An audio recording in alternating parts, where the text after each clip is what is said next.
It's streaming to YouTube, so it's recorded. Alrighty, guys. So here is our next app that we want to discuss today. And for this specific conversation, we're going to be talking about showing time. Now, showing time is going to be in about 70% of our listings. That's going to be how you schedule that appointment. It's not the ones that aren't are going to have in that Navica section, which hopefully you watched that video beforehand. It's going to say, hey, call the listing agent, reach out to the listing office, text them, whatever they want. But about 70% of our showings in our, at least in the Permian board and the Odessa board, are on showing time. And it's a lot easier to book showings. So I want to show you that app. And we're actually going to walk through how to sign up, because this is one of those few apps that's not set up for you ahead of time. So we're going to jump in, and Miss Lila Stahl has been so kind to let me use her stuff because my account was already set up. And we're going to go from there. So let's jump in and take a look.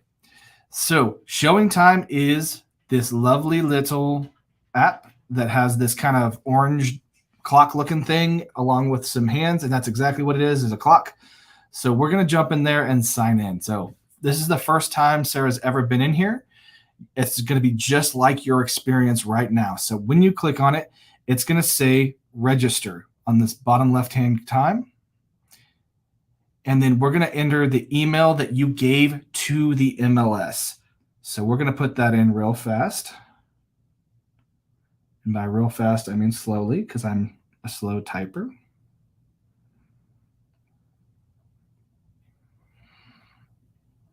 All right. So when you hit submit to that, it's going to say your login information has been emailed to the address on file. We're going to hit OK. And then we're going to do a quick email check. And we're going to go to the Gmail app, which you don't use. We use the actual email app. Okay, mail, sorry. My bad. I use Gmail. Y'all should too.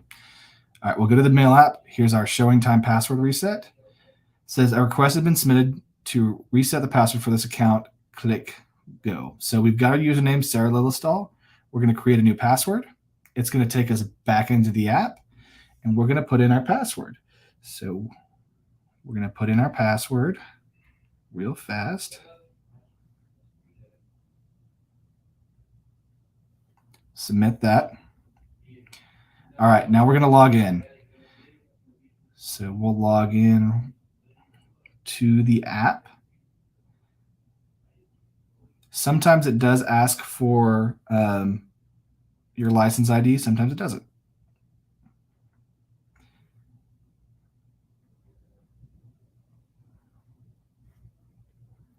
All right. So now that we've gotten into showing time, it's going to kind of walk you through some things. We want to allow notifications. I would recommend specifically allowing it to use your location while you're in the app. You're going to have to agree to some terms and services. I love that I'm doing all this for Sarah. She can't even read them.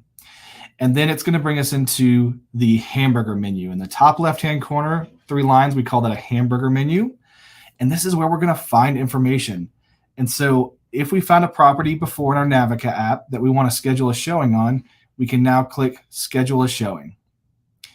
And we can come in here and type in an address. So let me think of an address real fast that we have. Whoop, hold on. Lost my screen for a second. Sorry. 701 South Clay. Now this one's going to say it's under contract and not to show it, but that's okay. For the sake of this one, we're going to look at it anyways. So it's gonna warn you and say, hey, it's under contract. We're going to say yes anyways. It's going to ask you if you want to add a buyer. I'm going to recommend, honestly, this is not a high dollar producing activity. You just hit skip and get into the meat of the scheduling. So you're going to see a property, you're going to see the information, and we have the dates, the start time, and the duration. So you can pick whenever day you want to go see it, whatever time, and the duration. Now, I'm going to give you my personal opinion now at this point. When scheduling showings, I find the easiest way to handle showings is to schedule them 30 minutes apart with a 45-minute duration, which means there's overlapping. And the reason I want to do that is sooner or later, my client's going to walk into a house, take 2 steps in and go, nope, not a fit for me. Well, if I do them for 45 minutes, and don't have them overlapping, I guarantee I'm going to be stuck waiting in front of the next house for at least 15 to 20 minutes, at least. So having them 30 minutes apart, so 12, 12:30, 1, 1:30, and then having them for 45-minute durations gives that overlap. Well, why do we need the overlap? Well, if they walk in and they just fall in love with the property and they really like this property, they're going to spend every second of 45 minutes in that house. And honestly, you might be canceling the rest of the showings. You might not. You still can get into those other showings. And with that overlap time, you still comfortably can walk all those properties, maybe a little bit faster, but still get into all of them. One key piece here is the appointment type. So I'm going to recommend every single one of you agents, now that you have your logins, now that you have looked on Navica to find some properties, and now that you have been able to get into showing time and schedule some, go do a walkthrough. This one has different options because it's under contract, but typically it'll say first showing, second showing, walkthrough, or agent preview. That's what I think you should do today. Go preview some properties, and now you can schedule that and make it super duper easy. If you need to put a note into the listing agent, you can do so, and then you're going to request the appointment. And when you request that appointment, if it is go and show, like this gray bar up top, it will immediately approve it. You'll get a text message, you'll get an email saying, hey, you're good to go. If it is appointment required, it will go to the listing agent and most likely to the seller as well, and they will be able to approve, deny, or request a different time. So that should be the only 3 responses you get: yes, no, or pick a different time. If it's during nap time, a lot of times they'll say, hey, come back at 4 o'clock. The baby's sleeping at 2. So this gives you the option and the ability to quickly and easily communicate your request for those showings and then move on from there. This is a pretty powerful app. This is very basic usage. Once you start digging more into this, you're going to find it more and more useful.